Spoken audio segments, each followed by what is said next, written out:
Welcome to this Friday, September the 15th, 2023, Friday 3 for 3.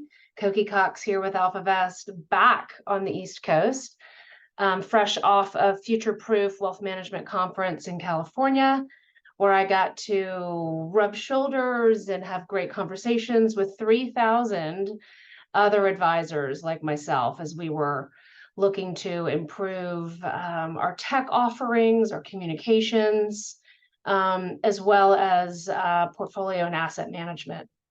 That said, welcome to 3 for 3. As usual, we are going to talk about the week in review. I'm going to start with winners and losers. You will see top of the list here. We're really enjoying Eli Lilly, which returned almost 7% over the last week, up 6.95%, as you can see there in green at the top. And year to date, enjoying 63.7% returns.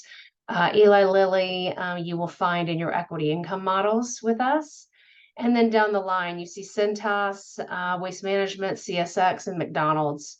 I'm glad to see CSX moving its way back up the ranks. It's sort of been on our question mark category within the equity income model for the past few months. That said, quid pro quo, our losers for the week are Apple, Pentair, Nucor, one of our ETFs, which is a technology-based Aristocrat ETF. You've heard me talking about aristocrats. We're going to end this week's 3 for 3 talking about dogs for the Dow and our aristocrats and how they compare and contrast. With also bottom 5 of the losers this week, Illinois Tool Works, which does happen to be in our aristocrats model. That said, week in review, we didn't have that much economic data come out other than inflation, and it was nothing huge to write home about. We did see some core inflation tick up just slightly above expectations. However, with what came out with inflation, pretty much, and I know this is the story everyone's tired of hearing, but the interest rate story is the story of equity markets. We will not see equities start to take off again until we see interest rates start to decline. That said, in terms of week in review, I had the pleasure of seeing Bill Gross, who is dubbed the Bond King. Bill, now in his 79th year, was spry and fresh and in person and on stage. Just gave us great bits of information as well as belly laughs. And he actually shared that Powell's 2% inflation is a dream at this point, which also echoes my prior sentiments of, here with inflation, albeit it's come down from 9% to, hovering in that 4 to 4.5% area.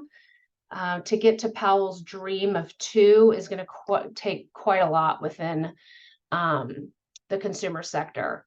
What does that mean? That means that interest rates probably are not going to start to decline until we get closer to that Powell 2% inflation number.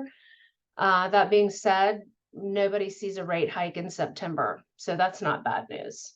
That's the week in review. Let's grow. This is the second part of the segment. And these are 2 ETFs that I got to talk with the fund managers at the Future Proof Conference. I just thought it was interesting to bring these to light to you. Not only DMCY, which is a Democracy Investment Management Fund. I rubbed shoulders with Julie Kane, the fund manager there, as well as that of MUSQ, a music ETF. When we're talking about alpha and underperforming sectors that may offer a lot of value, really this MUSQ has my attention.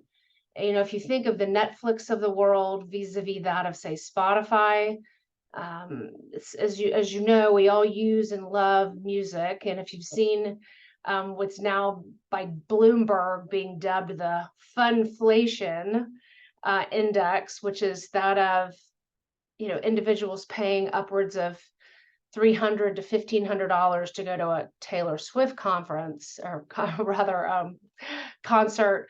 Got conference on my mind. The MUSQ story is an interesting one because Spotify, for example, trades at, say, 45% that of, say, a Netflix. So valuations within the MUSQ portfolio, which does own the names of Google and Amazon and Apple, because they are players in the music space. But just something interesting to look at. I thought I would bring some growth ideas of some new funds that are coming to the market.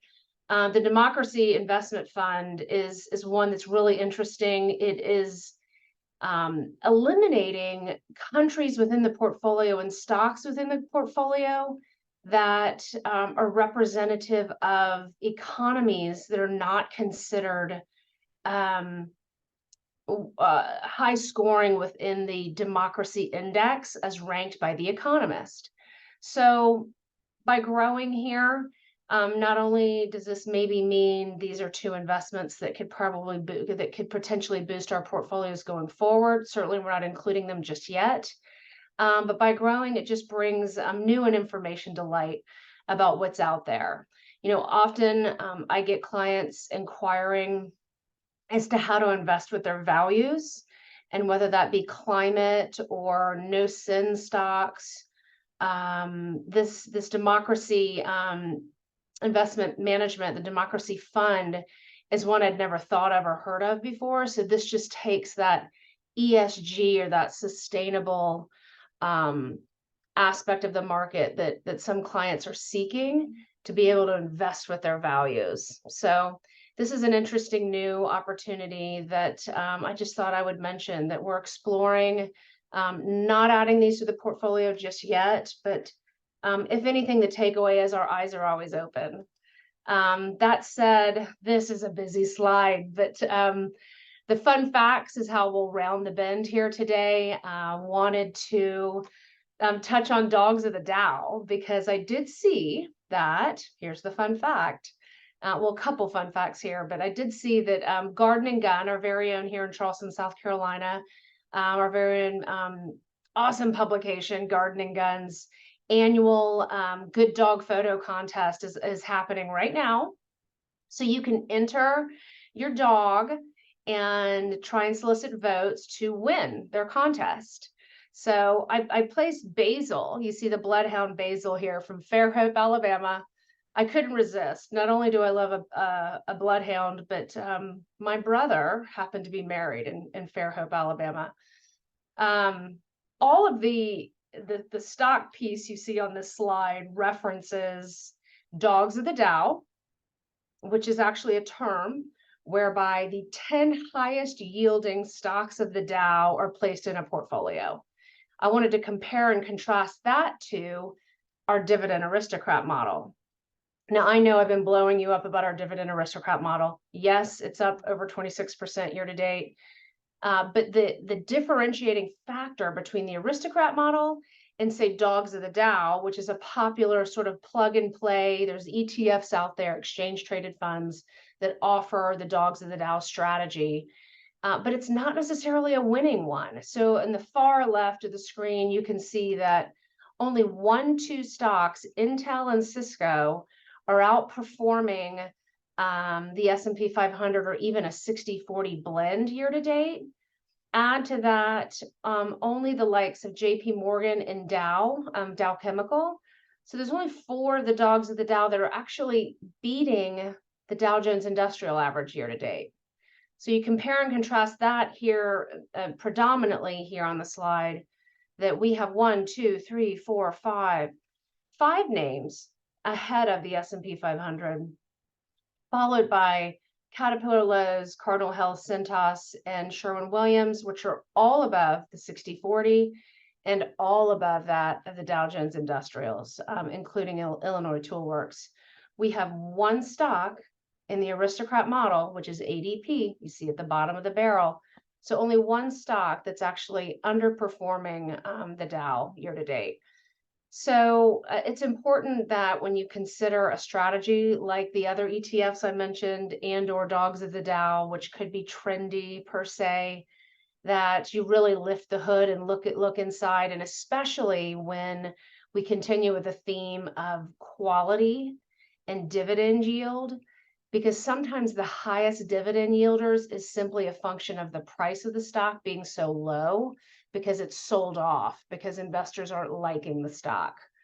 So that's predominantly the case with these dogs of the Dow vis-a-vis that of just the high dividend payers found in the Aristocrat model. So sometimes just seeking the largest dividend paying stock is not always the best strategy. So with that, thank you for joining me with Friday 3 for 3. I know I'm not in 3 minutes. I'm working on it. Thanks for joining me. Make it a perfect weekend.